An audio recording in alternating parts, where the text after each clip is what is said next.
ভারতীয় সভাপতি নীতিন নবীন নবীন বরণে ও নরেন্দ্র মোদীর মুখে বাংলার নাম। মোদী বুঝিয়ে দিলেন ২৬শে তাঁদের পাখির চোখ বাংলা। তবে বাংলার চ্যালেঞ্জ যে সহজ নয় সেটাও স্পষ্ট প্রধানমন্ত্রীর ভাষণে। দায়িত্ব নেওয়ার আগে রাতেই বঙ্গ বিজেপির নেতাদের সঙ্গে বৈঠক নীতিন নবীনের। नितिन नवीन जी आगे बढ़ो, नितिन नवीन जी आगे बढ़ो।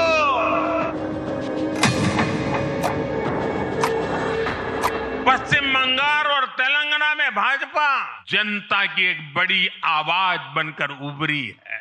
बीते 1.5-2 वर्षों में तो भाजपा पर जनता का भरोसा और मजबूत हुआ है। मुझे पूरा विश्वास है कि आने वाले विधानसभा चुनावों में भी लोग केरला में बीजेपी को अवसर जरूर देंगे। বিজেপির নতুন সর্বভারতীয় সভাপতির দায়িত্ব নিলেন নীতিন নবীন। মঙ্গলবার নয়াদিল্লির এই অনুষ্ঠানেও নরেন্দ্র মোদীর মুখে বাংলার নাম। মোদী বুঝিয়ে দিলেন ২৬শে তাদের পাখির চোখ বাংলা। তবে বাংলার চ্যালেঞ্জ যে সহজ নয় সেই বার্তাও স্পষ্ট প্রধানমন্ত্রীর ভাষণে। बीते 11 वर्षों में बीजेपी ने हरियाणा, असम, त्रिपुरा और ओडिशा में पहली बार अपने सामर्थ्य से सरकार बनाई। पश्चिम बंगाल और तेलंगाना में भाजपा जनता की एक बड़ी आवाज बनकर उभरी है। बीते 1.5-2 वर्षों में तो भाजपा पर जनता का भरोसा और मजबूत हुआ है। विधानसभा हो या स्थानीय निकाय, बीजेपी की स्ट्राइक रेट अभूतपूर्व रही है। मुझे पूरा विश्वास है कि आने वाले विधानसभा चुनावों में भी लोग केरला में बीजेपी को अवसर जरूर देंगे। ২৬এর ভোটে বাংলা জিততে বিজেপির অন্যতম অস্ত্র অনুপ্রবেশ। বঙ্গ সফরে এসে বারবার এই অস্ত্রে শান দিতে দেখা গিয়েছে নরেন্দ্র মোদীকে। टीएमसी को घुसपैठिए इसलिए पसंद है क्योंकि वो इनके पक्के वोट बैंक है। দলের সর্বভারতীয় সভাপতির দায়িত্ব নেওয়ার দিন নীতিন নবীনের মুখেও অনুপ্রবেশের কথা।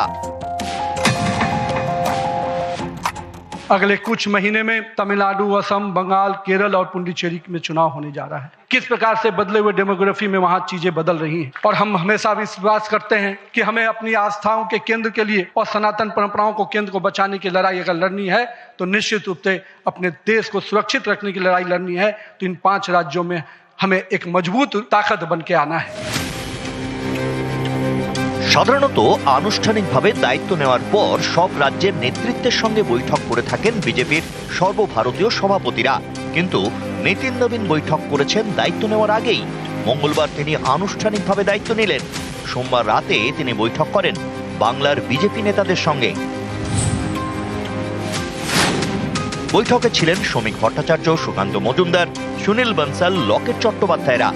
বাংলায় সংগঠনের কি পরিস্থিতি সেটা খুঁটিয়ে জানেন নীতিন। ২৮শে জানুয়ারি তার বঙ্গ সফরে আসার সম্ভাবনা। ২০১৯-এর লোকসভা ভোটে বাংলায় বিপুল সাফল্য পায় বিজেপি। তারপর থেকেই পদ্মের পাখির চোখ বাংলা। এরপর একাধিকবার সভাপতি বদলেছে বিজেপির। জাতীয় স্তরে ব্যাটিং গিয়েছে অমিত শাহের হাত থেকে জেপি নাড্ডার হাতে। নাড্ডার পরে এবার নীতিন নবীন। সভাপতি বদলেছে বাংলাতেও। দিলীপ ঘোষ রাজ্য সভাপতি থাকাকালীন লোকসভা এবং বিধানসভা ভোটে বঙ্গে ভালো ফল করে বিজেপি। দিলীপের পর সভাপতি হন সুকান্ত মজুমদার। সুকান্তের পর এবার শ্রমিক ভট্টাচার্য। জাতীয় এবং বাংলা বিজেপির দুই দলেই এখন নতুন ক্যাপ্টেন। বাংলার ২২ গজে এই জুটি কেমন পারফরমেন্স করে সেটা বোঝা যাবে ভোটের ফলে। বাংলা চ্যালেঞ্জ হয়তো আগে মনে হতো, কিন্তু এখন পশ্চিমবঙ্গের মানুষ যেভাবে আমাদের পাশে দাঁড়িয়েছে, বাংলার মানুষ প্রস্তুত। পরিবর্তন আর 2 মাস বাকি। ধর্মের রাজনীতি শেষ করুন, উন্নয়নের রাজনীতি আমরা শুরু করি। নিউজ 18 বাংলা।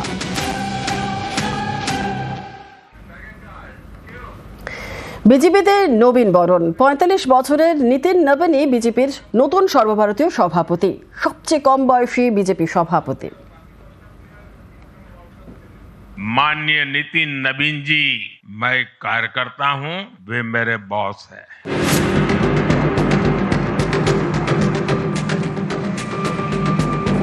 বিজেপির নেতৃত্বে এবার নবীন মুখ নীতিন নবীন। ৪৫ বছরের নীতিনের কাঁধেই দেশের শাসক দলের দায়িত্ব। বিজেপির সর্বভারতীয় সভাপতি পদে জেপি নাড্ডার উত্তরসূরি বেশ কয়েকদিন আগেই বেছে নেওয়া হয়েছিল। অপেক্ষা ছিল আনুষ্ঠানিক দায়িত্ব গ্রহণের। সেটাই হলো মঙ্গলবার। দিল্লিতে নবীন বরণ করলেন প্রধানমন্ত্রী নরেন্দ্র মোদী নিজে। নতুন সভাপতিকে অভিনন্দন জানালেন, দায়িত্বও বুঝিয়ে দিলেন।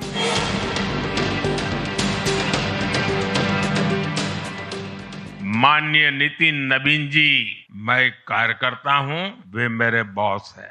माननीय नितिन नवीन जी हम सभी के अध्यक्ष हैं और उनका दायित्व सिर्फ भाजपा को भी संभालना इतना नहीं है, एनडीए के सब साथियों के बीच भी उन्होंने तालमेल का बहुत बड़ा दायित्व भी देखना होता है।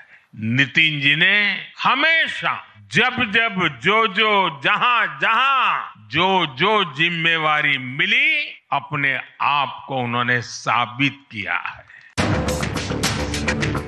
বিজেপির ইতিহাসে নীতিনই সব থেকে কম বয়সী সর্বভারতীয় সভাপতি। নীতিনের রেকর্ড ভাঙলেন আর এক নীতিন, নীতিন গডকরি। বিজেপির সর্বভারতীয় সভাপতি হন ৫২ বছরে। এবার নীতিন নবীন হলেন ৪৫ বছর বয়সে। नितिन जी खुद भी एक प्रकार से मिलेनियल है। वो उस जनरेशन से हैं जिसने बचपन में रेडियो से सूचनाएं पाई और आज एआई के भी एक्टिव यूजर है। জন্ম রাজনৈতিক পরিবারে, বাবা ছিলেন বিজেপির নেতা। গেরুয়া রাজনীতিতে নীতিনের উত্থান ছাত্র জীবন থেকে। প্রথমে অখিল ভারতীয় বিদ্যার্থী পরিষদ, তারপর বিজেপির যুব মোর্চা। বিহার বিজেপির যুব মোর্চার সভাপতি। ২০০৬ উপনির্বাচনে জিতে পাটনা পশ্চিম থেকে বিধায়ক। ২০১০ থেকে বাঁকিপুরের বিধায়ক। এবারও বিধানসভা ভোটে বাঁকিপুর থেকে জিতেছেন নীতিন।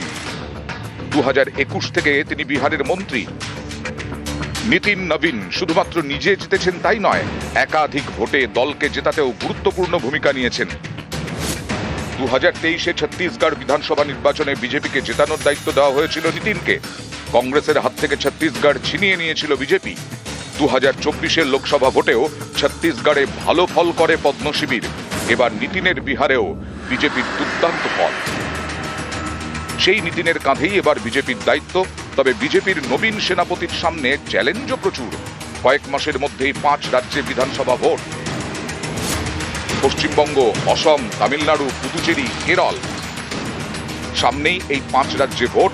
এর মধ্যে শুধুমাত্র অসমে বিজেপির সরকার, কিন্তু বিজেপি চায় বাকি রাজ্যগুলিতেও পদ্ম ফোটাতে। সভাপতি হয়েই নীতিন নবীনের কাছে এটা বড় চ্যালেঞ্জ। माननीय नितिन नवीन जी, मैं कार्यकर्ता हूं, वे मेरे बॉस हैं। নিউজ 18 বাংলা।